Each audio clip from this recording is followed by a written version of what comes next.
एक बार की बात है, एक गांव में बंटी नाम का किसान अपनी पत्नी पुष्पा के साथ रहता था। आ गए खेत से? आज तो आपके कपड़े बहुत गंदे लग रहे हैं। हाँ, आज खेत में बहुत काम था। अब जल्दी से खाना लगा दो, बहुत तेज नींद आ रही है। रात में जब बंटी और पुष्पा सो रहे थे तो अचानक उन्हें किसी के दरवाजा खटखटाने की आवाज सुनाई दी। बाहर कोई गाना गा रहा था। अभी जिंदा हूँ तो जी लेने दो, भरी बारिश में पी लेने दो, शराब दो, दरवाजा खोलो, शराब दो। पुष्पा, आज क्या तुमने दरवाजा खुला छोड़ दिया? लगता है गांव में फिर वही देवदास चुड़ैल आई है। जल्दी जाओ, दरवाजा बंद करके आओ। पुष्पा उठकर दरवाजा चेक करने जाती है, लेकिन दरवाजा पहले ही बंद था। पुष्पा दरवाजे पर कान लगाकर सुनती है। पड़ोसी के घर से चुड़ैल की भयानक आवाज आ रही थी। लगता है पड़ोसी ने अपना दरवाजा खुला छोड़ दिया था। चुड़ैल उन्हीं के घर में घुस गई है। मुझे तो समझ नहीं आता कि हम चुड़ैल की समस्या से कब मुक्त हो पाएंगे। सरपंच जी कुछ करते ही नहीं। तभी अचानक चुड़ैल बंटी के घर का ही दरवाजा खटखटाने लगती है। दरवाजा खोल, शराब दे। देख, तेरे पड़ोसी ने शराब नहीं दी और मेरे कहने पर नाच करके नहीं दिखाया। मैंने उसकी गर्दन काट दी। अब जल्दी आओ और शराब दे। पुष्पा, अब क्या होगा? ये चुड़ैल तो हमारे घर आ गई। अब डरिए मत, मैंने एक शराब की बोतल इमरजेंसी के लिए खरीद कर रखी थी। पुष्पा दरवाजे के नीचे से शराब की बोतल खिसका देती है। तब चुड़ैल बोतल लेकर चली जाती है। सुबह बंटी के पड़ोस के घर में मातम छाया हुआ था। चुड़ैल ने मेरे बेटे और बहू को मार डाला। अब कौन मुझे न्याय दिलाएगा? वो नाशपिटी चुड़ैल मेरे बेटे बहू को खा गए। बंटी और गांव के कुछ आदमी सरपंच के पास जाते हैं। सरपंच जी, आप कुछ करते क्यों नहीं? ऐसे कब तक हम उस देवदास चुड़ैल का अत्याचार सहते रहेंगे? गांव के लोगों को अपने अपने घर शराब की बोतलें रखनी पड़ती हैं। हमारे घर में खाने के लिए नहीं है, हम शराब की बोतल कैसे खरीदें? चिंता मत करो, आज रात उस चुड़ैल को हम मार डालेंगे। सब लोग रात में 12 बजे अपनी अपनी मशालें जलाकर चौपाल पर इकट्ठा हो जाना। उस रात गांव के लोग सोए नहीं और आधी रात को मसाले लेकर चौपाल पर आ गए। जय हनुमान ज्ञान गुण सागर, जय हनुमान ज्ञान गुण सागर, मेरी रक्षा करना। अभी तो भूतनी आई भी नहीं, अभी से तुम्हारी पतलून गीली होती जा रही है। गांव के लोग डरते डरते आकृति की तरफ बढ़ते हैं।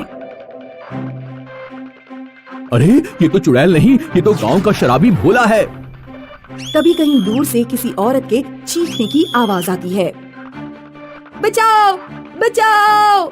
गांव वाले जहां से आवाज आ रही थी उस दिशा में दौड़ते हैं। चुड़ैल ने 2 औरतों की गर्दन पकड़ रखी थी। नाच कर दिखाओ। हमें नाचना नहीं आता, हमें छोड़ दो, हमें छोड़ दो। नाच कर दिखाओ वरना गला घोट दूंगी। हमें क्या करना चाहिए? क्या पूरे घर को आग लगा दें? नहीं, घर के अंदर 2 औरतें भी हैं। अगर हमने पूरे घर को आग लगाई तो वो दोनों भी मारी जाएंगी। ऐसा करते हैं, पहले हम उस चुड़ैल को डराते हैं। सुनो चुड़ैल, यहाँ से चली जाओ वरना हम घर में आग लगा देंगे और तुम जलकर राख हो जाओगी। लगा दो आग, मेरी जिंदगी में तो 40 साल पहले ही आग लग चुकी है। ऐसा कहकर चुड़ैल उन औरतों को छोड़कर गायब हो जाती है। काका, 40 साल पहले इस गांव में जो घटनाएं हुई हैं, हमें उनके बारे में पता करना चाहिए। शायद उस चुड़ैल के बारे में कुछ पता लग जाए। हमारे गांव में कोई इतना बुजुर्ग आदमी नहीं है जो 40 साल पहले हुई घटनाओं की जानकारी दे सके। काका, पड़ोस के गांव में एक 100 साल से ऊपर का आदमी रहता है, शायद वो कुछ जानता हो। बंटी और सरपंच उस बुजुर्ग आदमी से मिलने जाते हैं। वो बुजुर्ग आदमी को देवदास चुड़ैल के बारे में सारी बात बताते हैं। देवदास चुड़ैल? हाँ, मुझे याद आया। 40 साल पहले की बात है। गांव में श्यामदास नाम का एक बहुत अमीर जमींदार रहता था। उसकी बेटी एक नीची जाति के लड़के से प्यार करती थी। जब जमींदार को यह बात पता लगी तो उस जमींदार ने लड़के को मरवा दिया, क्योंकि अगर जमींदार की लड़की नीची जाति के लड़के से शादी कर लेती तो जमींदार की नाक कट जाती। लड़के के मरने के बाद वो लड़की शराबी बन गई, गली गली भटकने लगी और फिर कहीं गायब हो गई। किसी को नहीं पता वो कहाँ गई। जमींदार भी गांव छोड़कर चला गया। मुझे लगता है ये उसी लड़की की आत्मा है जो चुड़ैल बनकर तुम लोगों को परेशान कर रही है। वो चुड़ैल प्रेम की भूखी है, उससे प्यार से बात करो। काका, आज रात मैं अकेले ही चुड़ैल से बात करूंगा। हालांकि मुझे डर लग रहा है, लेकिन फिर भी मैं ये काम करूंगा। बंटी उस रात अकेला ही चौपाल पर बैठा रहा। फिर चुड़ैल उसके पास आई।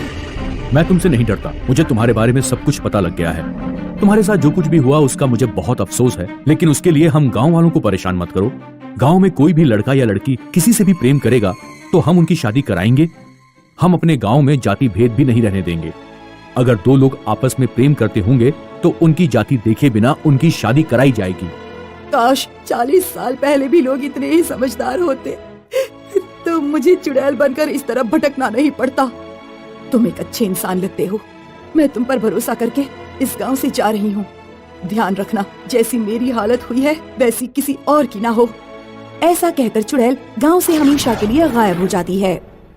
मनकापुर नाम का एक गांव था जो मुर्गी पालन के लिए जाना जाता था।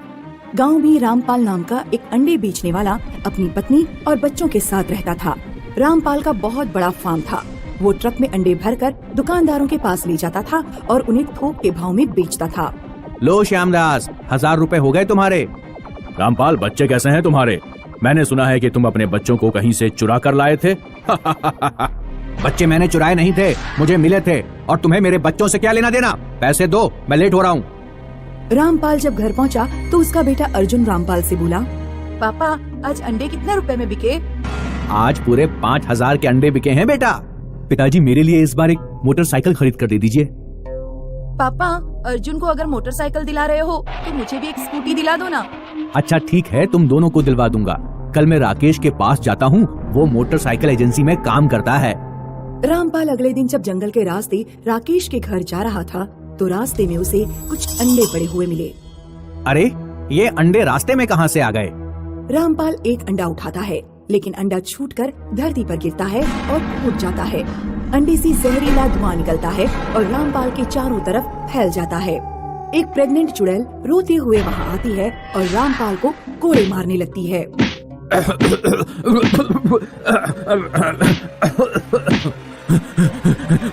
मुझे छोड़ दो, तुम कौन हो? मुझे जाने दो। नहीं छोड़ूंगी तुझे। उधर से राकेश आ रहा था। राकेश ने देखा कि रामपाल किसी से बातें कर रहा है, लेकिन आसपास कोई नहीं है। अरे रामपाल भैया, क्या हुआ? अकेले में किससे बात कर रहे हो और इतने घबराए हुए क्यों हो? वो चुड़ैल। तुम्हें चुड़ैल नहीं दिख रही क्या? कौन सी चुड़ैल? मुझे तो कोई चुड़ैल नहीं दिख रही। राकेश रामपाल को अपने घर ले जाता है। राकेश, मैं तुम्हारे घर आ रहा था। पता नहीं, जब भी इस रास्ते से गुजरता हूँ मुझे कोई आत्मा पकड़ लेती है। ऐसी बात है तो मैं एक तांत्रिक को जानता हूँ, उसका नंबर ले लो, जरूरत पड़े तो उससे बुला लेना। अब बताओ कि किस काम से घर आना हुआ? रामपाल राकेश से बात करने के बाद घर लौट आया। उस रात वो बहुत चिंतित था। क्या हुआ? क्या आज फिर कोई घटना हो गई? हाँ, वो भूतनी मेरे पीछे पड़ी हुई है। पता नहीं वो मुझसे क्या चाहती है। उस रात रामपाल और उसकी पत्नी जब सो रहे थे तो अचानक उनके ऊपर अंडे गिरने लगे। ये क्या हो रहा है जी? कमरे से भागो। दोनों कमरे से बाहर भागते हैं, लेकिन कमरे का दरवाजा अपने आप बंद हो जाता है। कमरे में एक भयानक चुड़ैल आती है। तुम कौन हो? क्यों हमारे पीछे पड़ी हो? हमने तुम्हारा क्या बिगाड़ा है? तुमने मेरा सब कुछ छीन लिया 16 साल पहले। अचानक अर्जुन और पूजा दरवाजा खोल देते हैं। क्या हुआ माँ और पिताजी? कमरे में इतने सारे अंडे किसने फैला दिए और आप लोग इतने डरे हुए क्यों हैं? कुछ नहीं हुआ बच्चों, तुम लोग जाकर सो जाओ।